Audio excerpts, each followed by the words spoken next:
Olá pessoal, prezados estudantes, sejam muito bem-vindos. Este é o nosso quadro que temos no curso de Teologia e de Ministério Pastoral aqui no Unifil, o nosso quadro Concepções Teológicas. Estamos aqui reunidos para tratar de um assunto extremamente relevante e muito contemporâneo. É o embate, é a guerra da Rússia com a Ucrânia e toda essa mobilização mundial do ponto de vista político, econômico, religioso também, por que não? E claro, nós vamos tratar sobre esse assunto neste quadro Concepções Teológicas. Estou muito bem acompanhado aqui no nosso estúdio com o professor Carlos. O professor Carlos ele é formado em Geografia, mestrando em Geografia na Universidade Estadual de Londrina.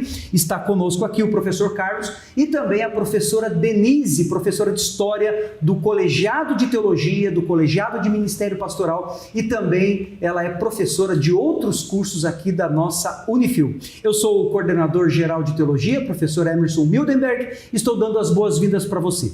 Professor Carlos, seja muito bem-vindo, a palavra é sua. Muito obrigado pelo convite.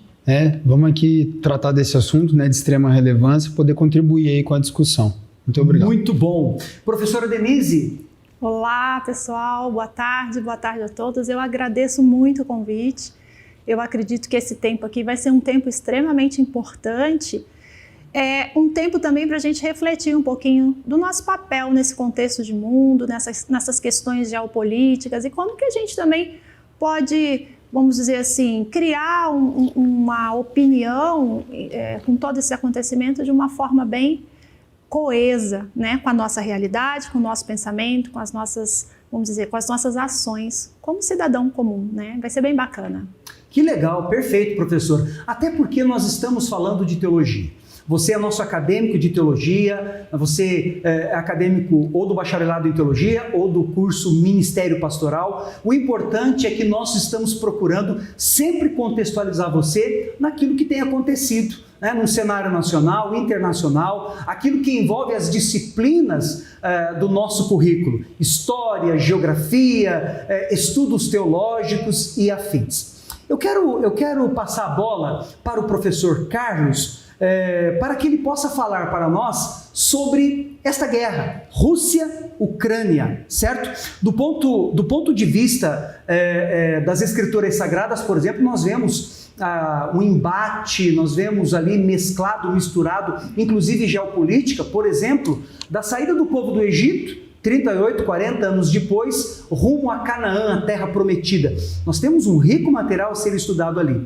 E fazendo essa conexão, já que temos este assunto nas Escrituras Sagradas e também ministramos em nossas disciplinas este assunto, eu quero falar com o professor Carlos. Professor Carlos, o que está por trás da guerra da Rússia com a Ucrânia?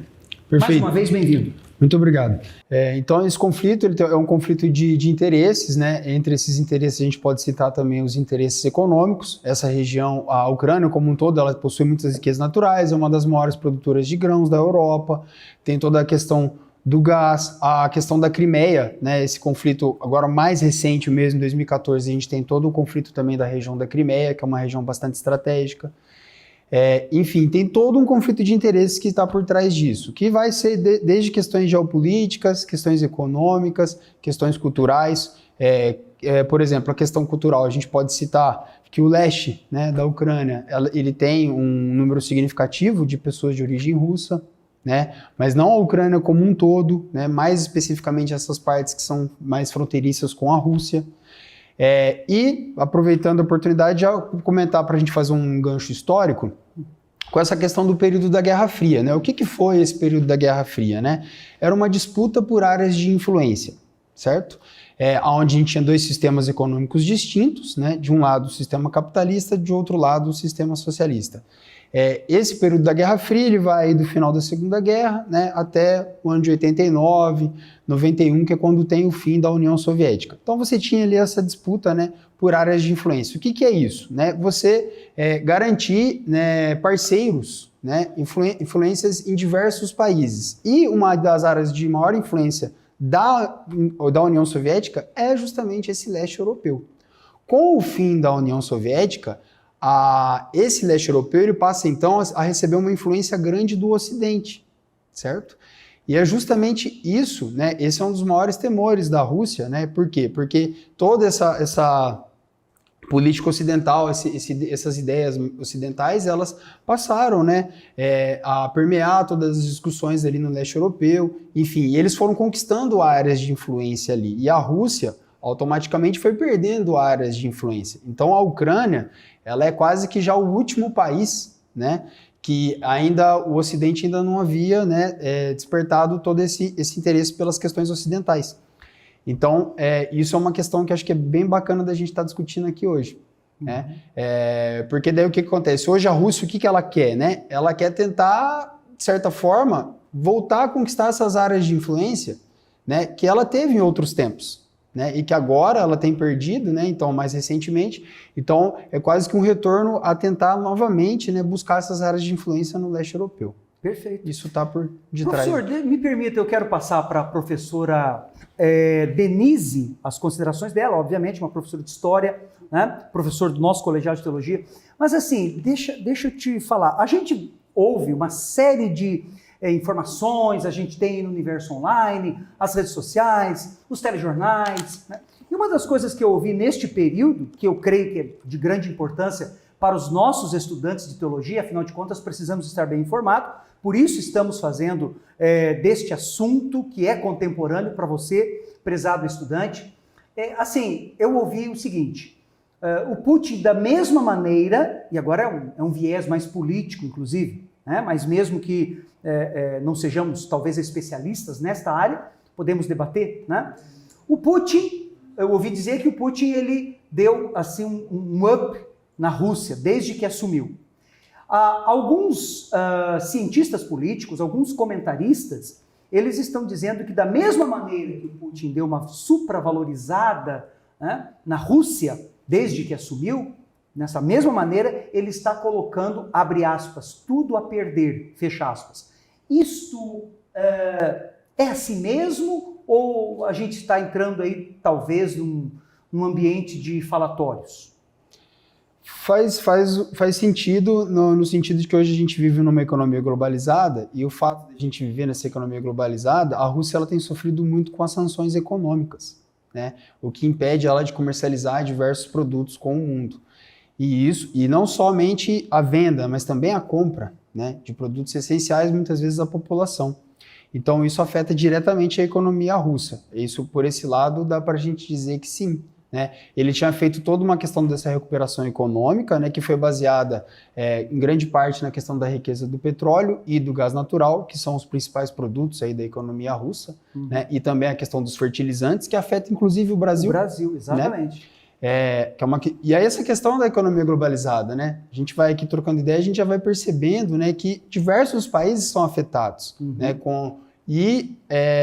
aproveitando até esse gancho, eu achei até que você ia falar da questão dos imaginários geopolíticos, né? Que é uma questão que muitas vezes a gente tem um distanciamento, né? É quase que uma situação assim, o que acontece? As redes sociais, a própria mídia, ela vai tratar do assunto, né? E os debates, eles vão permear, né? Eles vão estar de acordo mais ou menos com esses direcionamentos que a gente faz no nosso dia a dia, pela própria mídia, pelas redes sociais, né? E a discussão, muitas vezes, ela fica limitada em razão disso, né? Porque a gente acaba, às vezes, não se aprofundando tanto no assunto, quase que com opiniões meio prontas ali, né? Mas por quais as razões disso, né? Porque a gente tem um certo distanciamento mesmo, né? Certo. É um assunto complexo, a gente não consegue muitas vezes ter informações tão... Porque quais são as informações, né? Chegam das agências, né? Pra gente, pode poder analisar e tudo, mas a gente não está ali naquele contexto, né? Então isso é sempre uma situação que, numa situação de conflito, né? A gente sempre tem que estar pensando. A gente está analisando de longe, né? Então é interessante pensar nisso também. Imaginários geopolíticos tem alguma conexão com fakes? Pode ter conexões, sim. Na verdade, ou narrativas diferentes do mesmo fato. Entendi. Né? E daí pode, obviamente, ter essa situação das fake news, né? Mas é aquele negócio, né? Você, na rede social, vira um clima, uma coisa assim, meio jogo de futebol, sabe? Certo. A gente trabalha com educação básica, as crianças, né, os adolescentes, eles falam bastante, eles perguntam bastante. E uma das perguntas que eu escutava muito no dia a dia era coisa do tipo, professor, você está torcendo para quem? Como se aquilo fosse uma coisa para a gente torcer. Uma disputa, mas não é uma disputa esportiva, Não é isso, né? Não é questão de torcer para um, né? É uma situação séria, que a gente tem que ter uma discussão, né? Séria também, com todo cuidado, entender toda a complexidade que envolve isso. Não é um jogo, né? Não é há um impacto negativo, muito mais prejuízo para o mundo todo do que com toda certeza. Até porque tem a questão da Ucrânia também, né? Não é só um lado da moeda, porque o nosso foco sempre é direcionado para a questão da Rússia, por ser grande potência, por ter todo um histórico também por trás disso, né, de guerra, de armamento, é ainda um dos países em termos de armamento, né, muito bem equipado e tudo, enfim.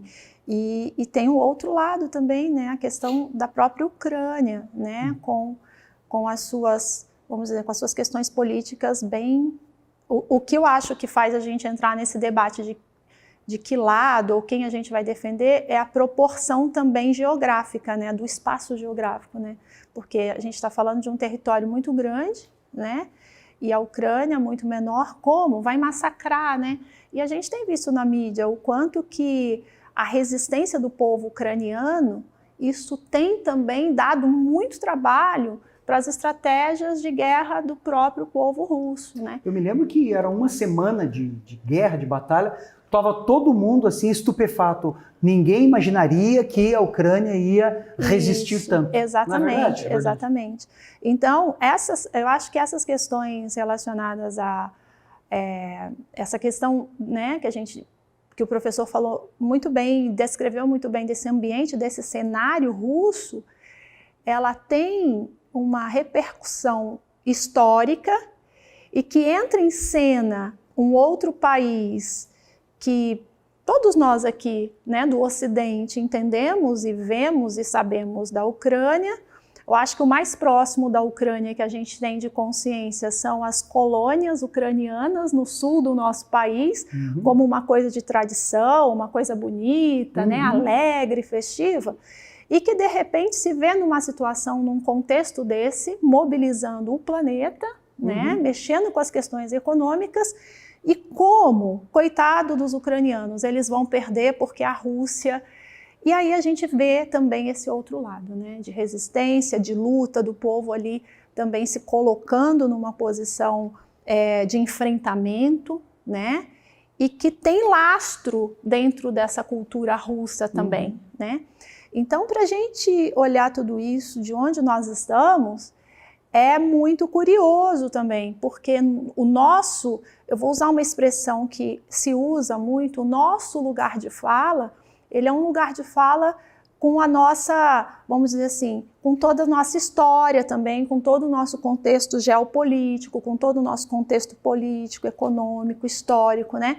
E que faz a gente ter as leituras, e que nesse momento em que o professor falou, né, que precisamos checar isso, né, que as informações que nós temos são de agências, no meio de tudo isso também tem essas construções distorcidas, por isso que é muito importante a gente estar sempre verificando essa fonte, como que essa fonte está chegando até nós e como ela é construída, porque não podemos esquecer, né, o Vladimir Putin, ele foi da KGB, né? E a KGB, a inteligência russa, me corrija, professor, se eu estou viajando aqui, por favor, mas a inteligência, ele fazendo parte da KGB, ele foi muito bem treinado, inclusive para apresentar o discurso político interno da época da Guerra Fria. Então, ele tem um treinamento, ele tem uma percepção de mundo que muitos dirigentes também não têm, e ele também constrói uma narrativa em cima disso. Então, isso é muito importante da gente entender, para não entrar nesse jogo de disputa, quem está certo, quem está errado, quem pode mais, quem pode menos. Não, ele tem toda uma estrutura, não é, professor? Eu acho que isso é uma coisa interessante da gente pensar um pouco. Com certeza. Né? Você percebe, prezado estudante, você que está nos assistindo, que a última fala da professora Denise agora, ela tomou um viés de exegese. Né? Se percebe? né? Nós temos aqui, então, geografia, história, exegese e hermenêutica, ou seja, nós temos as disciplinas de teologia aqui fragmentadas nesse nosso bate-papo, neste assunto que tem abarcado aí todo o mundo e estamos na torcida, né? Se Deus quiser, isto vai acabar para que o mundo todo pare de ter estes impactos, né? Estas retaliações, por assim dizer. Professora, quando a gente combinava como colegiado esse nosso quadro de concepções teológicas, né? E aí estendemos o convite para o professor Carlos. Você falou, nós estávamos falando, debatendo, etc e tal, e você falou sobre poder. Né? E nós vemos que poder, tanto no Antigo Testamento quanto no Novo Testamento, a fala do professor Carlos também, de maneira, nas entrelinhas ou de maneira subjetiva, fala sobre este poder, né? Menciona, faz alusão ao poder. Guerra e poder, professora. Sim, eu acho que é importante a gente falar um pouco dessa questão da guerra e poder, principalmente para você, aluno, né, de teologia, e para qualquer cidadão, vamos dizer assim, para qualquer cidadão do nosso tempo ou de outro tempo. Eu falo de outro tempo porque a guerra não é uma novidade do tempo moderno, nem do pós-moderno agora, porque quem imaginaria que surgiria essa questão, esse conflito, né? Mas eu acho importante a gente se remeter à Bíblia, porque uma das coisas, um dos grandes embates que tem em relação a ser cristão é: se Deus é tão bom, por que Ele permite a guerra? Por que Ele permite que as pessoas morram? Né? Por que a guerra... Então, esse tipo esse pragmatismo, se isso acontece assim, por que a coisa tem que ser assim? Né? Então, uma odisseia, né? A gente vai lá na Grécia Antiga. Exatamente. E aí tem um outro aspecto também de causalidade aí, que entra esse pensamento filosófico, né? De pensamento causal, né? Se faz, se Deus é bom, por que Ele não evita isso, né? O que nós estamos tratando, e eu acho que é importante aí a gente ter esse olhar e ter essa clareza, é olhar para a Bíblia também como um documento histórico, que aquelas narrativas que estão ali são narrativas de povos. Não podemos esquecer que num determinado momento da Bíblia, do povo, da história do povo hebreu, esse povo pediu um rei. Ele pediu um rei. E na narrativa bíblica, que foi uma narrativa específica para aquele povo naquela época, Deus falou que olha, eu sou o Deus de vocês, eu vou guiar vocês. Não, mas todos os povos têm, né? Todos os povos têm, se eu não estou enganada, no livro de Samuel. Ele vai falar assim: mas vocês querem um rei? Então vocês terão um rei. A partir daquele momento, a gente tem um sistema político sendo instaurado, né? Uma hierarquia sendo estabelecida. É a transição da teocracia para monarquia. Exatamente. Então, esse sistema político, aí a gente vê também a soberania de Deus, porque o próprio povo se colocando numa condição política e que aquela condição política, naquele contexto em que eles estavam, já era uma condição de disputa de espaço geográfico, né? Como você iniciou a nossa fala, né? Então, essa disputa de espaço geográfico representa poder para aquele momento. A gente tem que ter muito cuidado também para não trazer esses acontecimentos históricos do passado, tentar trazê-los para o nosso tempo e olhar para ele com o nosso olhar de homem moderno e pós-moderno hoje, porque senão a gente está fazendo um anacronismo, ou seja, você traz um elemento do passado e tenta olhar esse elemento do passado com todos os elementos do presente.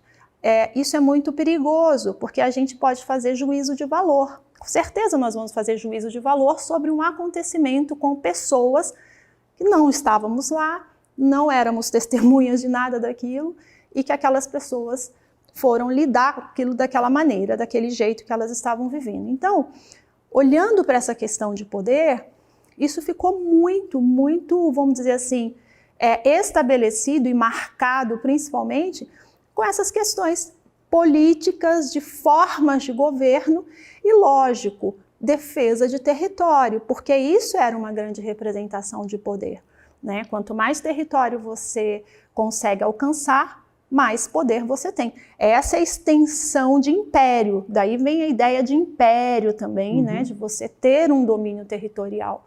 Então a gente precisa perceber isso. E eu acho que é um pouco, eu não sei, o Carlos pode explicar isso melhor, mas isso tem um pouco a ver com uma das leituras que está sendo feita atualmente em relação ao Putin, né? Dele retomar o império. Faz sentido isso, professor? Eu não tenho muita...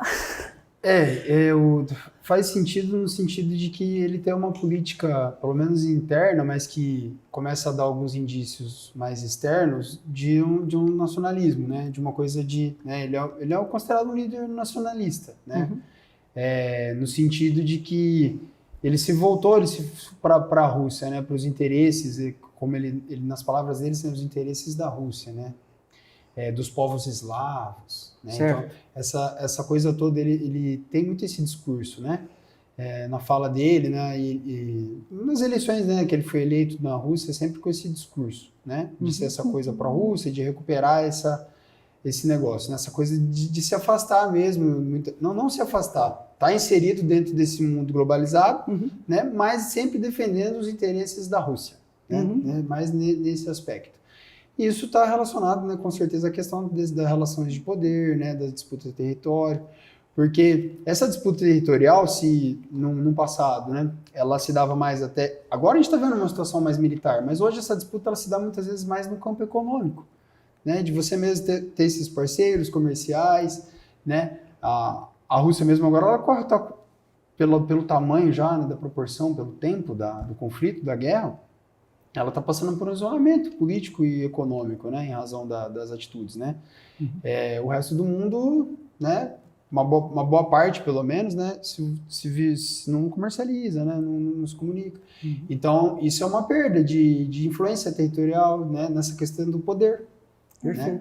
Ao mesmo tempo que é um ganho, é uma perda. Né? Um ganho no sentido de que no local ali, né, tem esse ganho, né, que talvez territorial ali, mas no contexto geral é uma perda grande. Né? É uma contradição, né? Uma contradição, com certeza. Contradição. E o bom da gente falar de poder, porque assim, as pessoas, o nosso pensamento em relação a poder, ele, às vezes, ele está só fundamentado na coisa do possuir, né? Por exemplo, eu tenho poder à medida em que eu tenho muitas riquezas.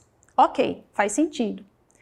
Mas esse poder também, nessa percepção de convivência com o outro, porque não podemos esquecer, como eu estava falando, né, em relação à Bíblia, é um livro histórico com narrativas específicas de um momento, de um ambiente.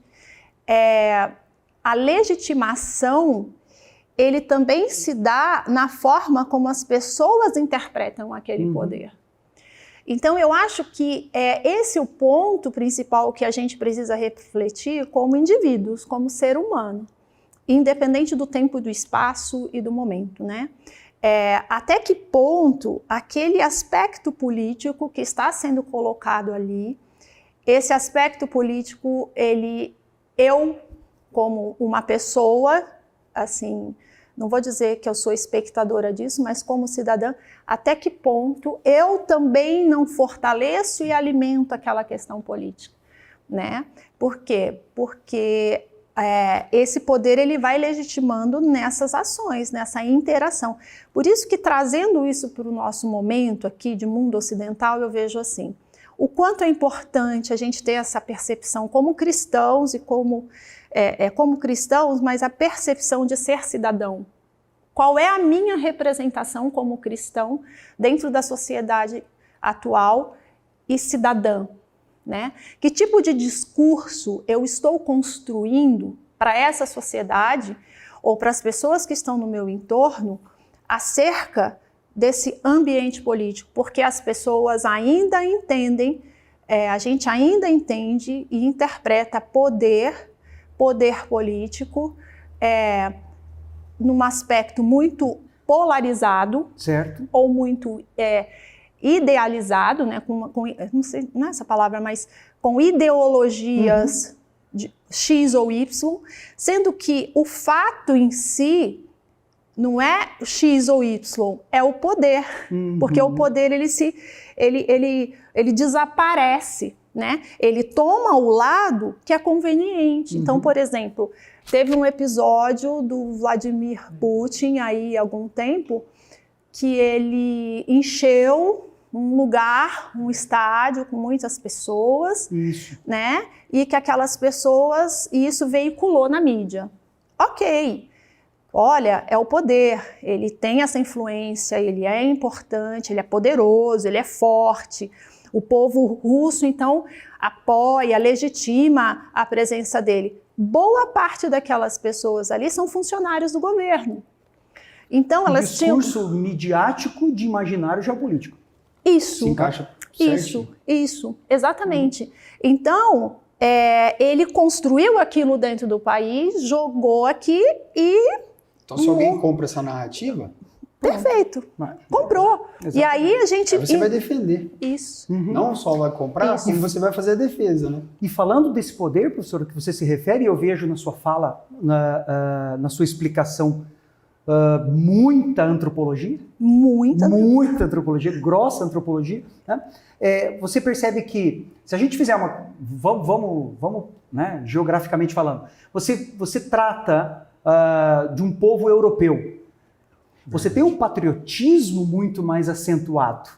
Se você pega no Ocidente, né, se a gente chega num cenário brasileiro, por exemplo, a gente não tem, me parece que não tem tanto compromisso. A cultura brasileira não tem tanto compromisso com esse tipo de poder, com essa aprovação no discurso, ou até mesmo comprar esta batalha, comprar esta guerra, comprar este objetivo das autoridades. Perfeito. Eu acho que uma das coisas que faz a gente não ter isso é o fato da gente não conhecer isso. Exato. A gente não tem uma herança, nós não somos povos de guerra. Exato. Por que as pessoas... eu sempre comento isso às vezes em aula com meus alunos. As melhores literaturas que a gente tem dentro, na minha percepção, porque eu trabalho com essas literaturas, mas uma das literaturas mais consistentes, mais representativa dentro do campo da teologia, são de teólogos que tiveram uma experiência de guerra, Primeira e Segunda Guerra. O Moltmann, o Paul Tillich, né, o Dietrich Bonhoeffer, né? São homens e outros, né, que passaram por guerra. Se eles não passaram por guerra, a gente tem teólogos de um tempo anterior, né, a gente vai ter homens importantes como Spurgeon, como outros teólogos que fugiu agora aqui dos nomes deles, mas por memória, tá? Fugiu, mas eu uso eles em aula. Perceber que esses homens passaram por algum momento de dificuldade relacionado com a questão política, nação, geopolítica, e que esses homens tinham que, naquele momento, encontrar a fé e fazer com que a fé deles permanecessem e fossem genuínas. Então, vamos dizer assim, esse estofo de resistência, que é o que o povo ucraniano está fazendo agora, a resistência ali na raça, esse povo já tem herança num contexto de guerra e de uma forma muito cruel, né? Na época do nazismo, né? São herdeiros de uma cultura, né? Exatamente. Nós não temos isso. Nós não temos. E não vamos saber como... A gente não sabe se comportar se acontecer isso. Aconteceu uma guerra no Brasil, nós não vamos saber como o nosso comportamento, né? Então, uma fragilidade muito grande dentro da nossa cultura, né? Enquanto você falava aí de alguns teólogos, né? Antes, ou até mesmo contemporâneo de alguns, eu me lembrei de Kierkegaard. Isso Kierkegaard é algo a ser estudado, ele é extremamente contemporâneo. Exatamente. A teologia, o pensamento, a filosofia de Kierkegaard tem sido extremamente contemporânea. E no campo, a gente também vai vendo no campo da história, né, da sociologia, tem a Hannah Arendt, que é uma autora, né, que viveu a questão da perseguição nazista, né? A gente vai ter depois outros autores comentando sobre isso, por exemplo, Norbert Elias, que é um autor extremamente contemporâneo, falando no nosso tempo, mas são homens que passaram por situações assim, né? E aí, outro dia eu estava até conversando com o professor Carlos a respeito dessa questão desse lastro, né? Como que começa isso, né? Como é que começa essa história de falar, por exemplo, que dentro da Ucrânia tem os grupos neonazistas, mas ao mesmo tempo dentro da Ucrânia tem o povo russo, porque eles foram colocados ali, né? Tem uma cultura russa. E aí a gente estava discutindo um pouco isso, né? Da questão dos acordos que aconteciam, né, professor? Me ajuda a lembrar um pouco do Hitler com a Rússia, e esse acordo não foi cumprido, né? Na Segunda Guerra. E aí, o que acontece? O próprio Hitler foi capturando o espaço, não foi? O espaço geográfico. Sim, houve a invasão, né, da Ucrânia, né, e posteriormente, depois quem acabou, né, dominando essa... Não sei se vocês vão lembrar, mas no primeiro discurso do Putin, né, relacionado à guerra, ele cita isso como numa coisa heróica, né, tipo, nós libertamos vocês dos nazistas e coisa. Então, apelativa, né? Isso. Uma coisa apelativa. Exatamente, né? É um outro contexto, né? Esse mesmo contexto que ele está citando agora não se encaixa agora nesse momento, né? Então, enfim, mas essa questão toda que a gente está falando, de se criar mesmo essa narrativa, né? Uma coisa que alega também, né? Que é uma das coisas que talvez a principal motivação do conflito é a questão da expansão da OTAN, né? Certo. E essa questão acho que talvez seja a que mais se falou nos noticiários, né? A questão da expansão da OTAN e o Putin alega, né, que havia um acordo, né, de que a OTAN não se expandisse para leste, né, com o fim da União Soviética. Não se sabe se isso né, se é verdade ou se não é, não existe, não conheço nenhum documento, né, que pelo menos demonstre isso com clareza. Enfim, então, esse daí foi um dos principais motivos do porquê, né, então a simples sinalização, né, dessa aproximação maior, né, da Ucrânia, né, tendo o governo que sinalizou, né, que traria para a OTAN, foi o suficiente para iniciar o conflito, né, foi o estopim aí, né, foi onde aconteceu a invasão. Então, é aquela questão que a gente discutiu, tá, e é algo ainda que está muito latente, né, tá... Não sabemos ainda como que... Parece que está tendo agora, né, um encaminhamento talvez para um cessar-fogo, né? Exato. É o que os noticiários têm falado tal, e todos nós, de certa forma, temos esperado, aguardado por isso. Porque, pouco antes, né, desse nosso quadro, a gente estava falando, e o professor também falou, de como isso impactou a economia e chegou para nós, no nosso bolso, né? Vamos lá no posto de combustível, né, professora? Isso aí. A gente não vai, nós não vamos no posto. Meu Deus do céu, né? E isso tem impactado, tem sido muito prejuízo aí para todos nós. Então, assim, a gente percebe, você, prezado estudante, você que está nos assistindo aí, como dá pano para manga, mas como é um assunto gostoso de se tratar. E a gente percebe também, à medida que a gente vai falando, tanto da perspectiva, né, do ponto de vista da geografia, da história, você percebe a menção, a citação de teólogos, né, de ciências. Nós falamos aqui da antropologia, enquanto falávamos do poder, eu me lembrei do Foucault, por que não? Isso, Foucault vai ser aquele grande mestre, ainda que não tenha sido um teólogo, mas contribuiu muito para que venhamos compreender acerca do poder. Né? Eu acho importante falar esse aspecto, né, desses elementos, né, dessa questão da ciência, vamos colocar assim, né? Por isso que eu vejo a teologia como uma ciência extremamente importante e relevante para o nosso tempo. A mãe das ciências, né? Isso. Até porque aqui a gente não está falando de espiritualidade no sentido de que isso é um cuidado que nós precisamos ter, sabe? A ciência, a teologia, ela é uma ciência para dialogar com as demais ciências, né? A espiritualidade, ela entra numa esfera de mais pessoalidade, da sua relação com Deus. E a gente confunde isso o tempo todo, pautando isso para as pessoas, para o campo da política, para o campo do poder. Não podemos fazer isso dessa forma, porque invadimos uma coisa que é muito preciosa, que é a questão da escolha da pessoa, do livre-arbítrio dado pelo próprio Deus. Então a gente não pode sair impondo isso. Mas a ciência, ela é assim, muito significativa nesse momento, porque é ela que vai dar o tom do entendimento do contexto. Existe, por exemplo, uma situação que está sendo bem assim ventilada. Vai ter a Terceira Guerra Mundial? Vamos ter aí armas atômicas jogando? Bom, se tiver uma arma dessa, qualquer bomba atômica, a gente vai acabar todo mundo. E eu já ouvi até, professora, citações bíblicas fora de contexto, exageros hermenêuticos, exegéticos. Isso, e uma previsão do futuro, né? Uma coisa apocalíptica, né?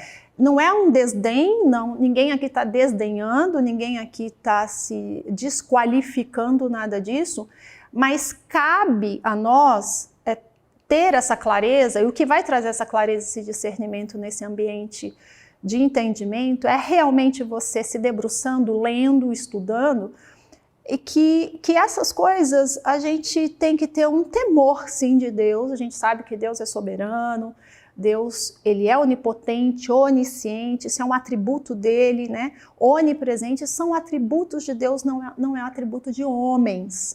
Então, toda vez que a gente tentar entrar nessas questões que o cristão entende como sendo atributo de Deus e a gente tentar usurpar isso em alguma atitude ou algum pensamento, alguma especulação, isso está sendo muito assim, humano, né? Não está sendo realmente dentro daquilo que é uma visão teológica, cristã, espiritual, enfim, né? Então é importante a gente deixar isso bem assim direcionado. Eu não vou dizer que a gente aqui vai conseguir esgotar esse assunto, porque isso é outro assunto, né?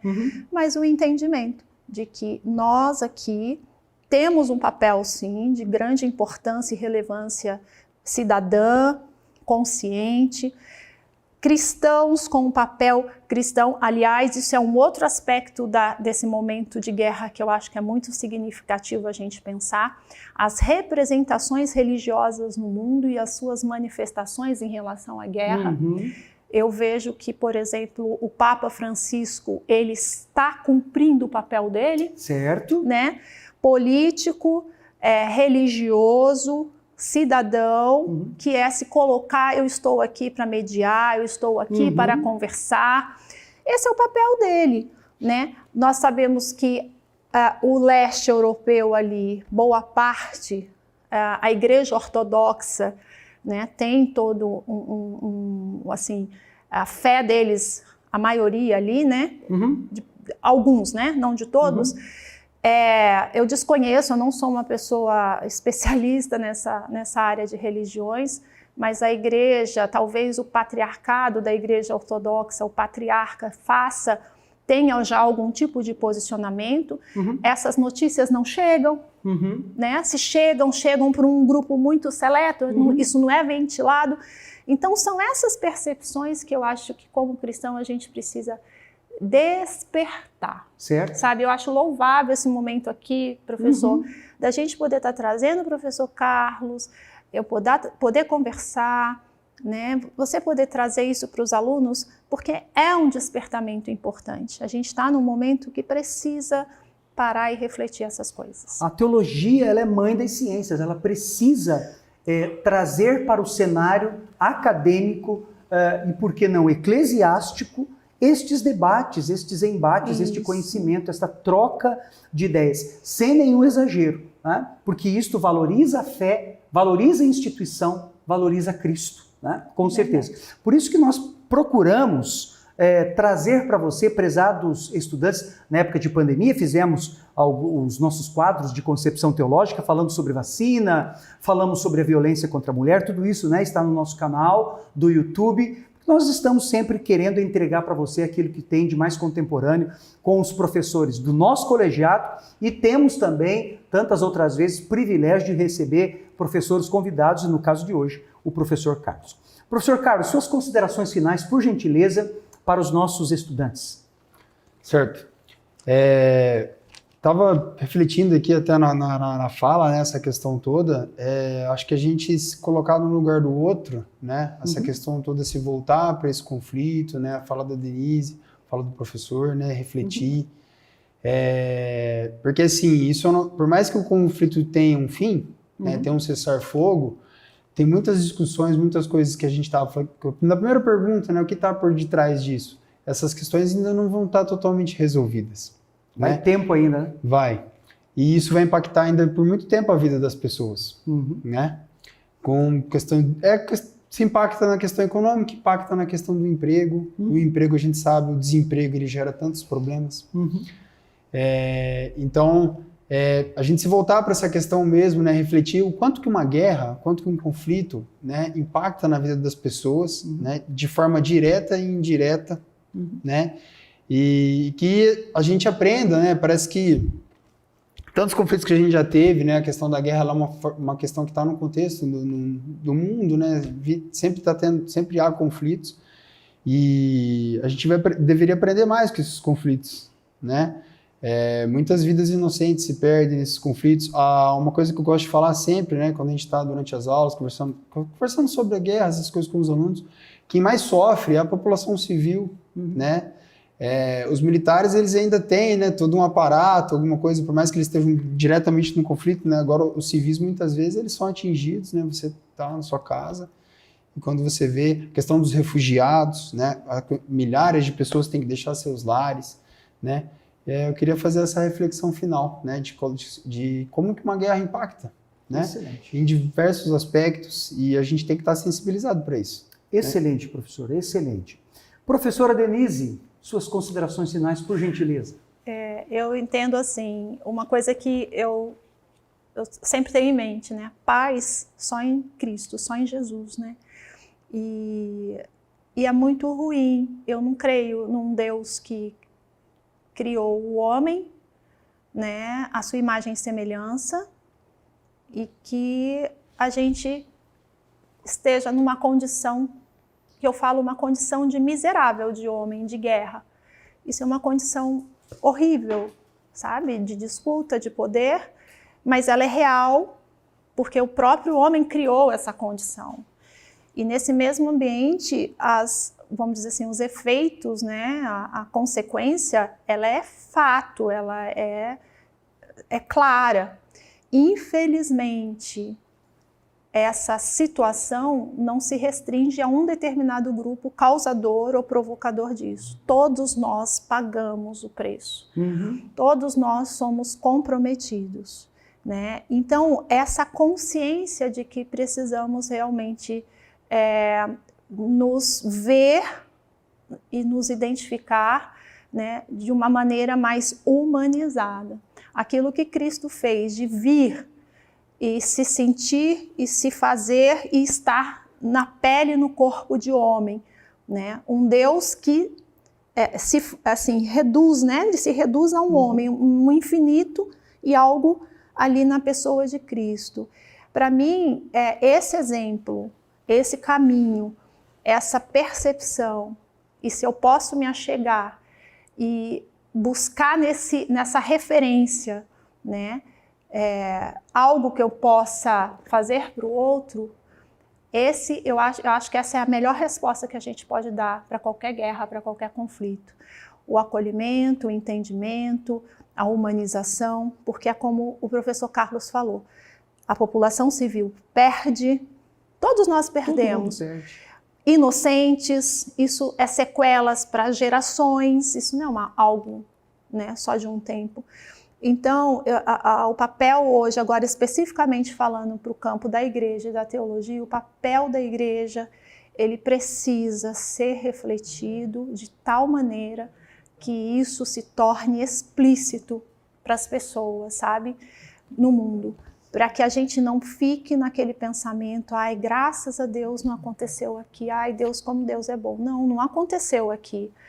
Graças a Deus não aconteceu aqui, mas onde eu estou nesse mundo que eu posso fazer algo que chegue e alcance esses que estão sofrendo, né? Então eu acho que é o movimento inverso, é daqui para lá nesse momento, né? Então, eu deixaria isso, sabe? Esse pensamento, essa situação para a gente ficar mesmo ruminando, sabe? E crendo também nesse poder do Senhor de poder transformar tudo isso, né? Não tenha dúvida. Mas prática, de forma política, de forma cidadã, eu entendo que é um compromisso. A gente tem um compromisso maior, eu acho que esse papel é nosso, sabe? De cuidado, de zelo, de acolhimento, de coisas práticas. Esse papel é o papel da igreja. Excelente reflexão, professor, excelente. Eu quero agradecer você, professor Carlos, uma alegria para mim receber, uma alegria para os nossos estudantes, para casa, para a Unifil, recebê-lo aqui para essa contribuição muito relevante. Muito obrigado, professor Carlos. Muito obrigado, professora Denise. É um privilégio para mim, para todos os professores do nosso colegiado, trabalhar contigo. E eu quero agradecer você, prezado estudante, que esteve conosco, está participando conosco neste vídeo. O nosso convite, o meu convite para você, continue pesquisando a respeito disso, traga para o seu dia a dia, para o seu cotidiano, a reflexão do professor Carlos, a reflexão agora, né, como considerações finais da professora Denise. Vamos continuar avançando, vamos continuar crescendo, porque Deus tem muita coisa boa para mim e para você, tá certo? Até o próximo programa, até o próximo quadro, Concepções Teológicas. Deus os abençoe.